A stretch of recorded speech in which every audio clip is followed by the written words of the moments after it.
Donc là on a le bois de sureau. Donc ça c'est une plante indigène de la Réunion, c'est-à-dire qu'elle est un peu moins en voie de disparition comme même celle-ci. On va dire que c'est une plante qu'on va retrouver sur toute l'île. On peut la voir dans les bas autant que dans les hauts. Elle ne craint pas la sécheresse. Elle va pousser très haut. Elle va monter jusqu'à au moins 8 à 10 mètres de haut pour certaines. Sauf si on donne un petit coup de sabre dedans parce que c'est comme ça qu'on va essayer de l'entretenir. Ça s'entretient très très facilement. Un coup de sabre ou un coup de sécateur, tout sera ok. Tu peux la mettre sur une terrasse. On peut la mettre un peu n'importe où en fait. Et il y a certaines personnes qui l'utilisent encore en tisanerie pays. Mais seulement, bon, moi je la connais pas. Je suis juste pépinière, je suis pas tisanaise. Hein.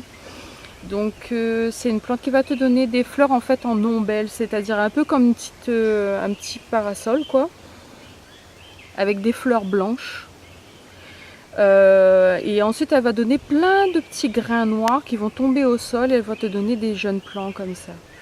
Cet arbre, en fait, elle est utilisée pour certains de mes amis. On met souvent le fangeant dessous parce que ça garde tellement l'humidité au sol que ça va te permettre en fait d'avoir ton fangeant qui va être bien à l'abri du soleil et en plus avec l'humidité. Il y a d'autres personnes qui l'utilisent pour faire des flûtes avec parce qu'une fois qu'on l'a coupé entre les nœuds, c'est suffisamment long en fait pour en faire des flûtes. Ou moi je prends de temps en temps pour amuser ma fille, je prends deux petits bouts de bois et je les tape et c'est vrai que ça a une sonorité assez sympathique.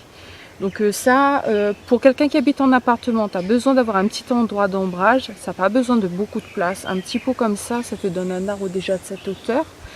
Ça va te faire une bonne zone de verre chez toi. Même à l'intérieur, près de la fenêtre, ça peut passer. On peut le mettre vraiment n'importe où. Et dans la cour, mettez ça dans un petit coin. Ça va vous faire un coin ombré et ça va déjà être votre première plante endémique.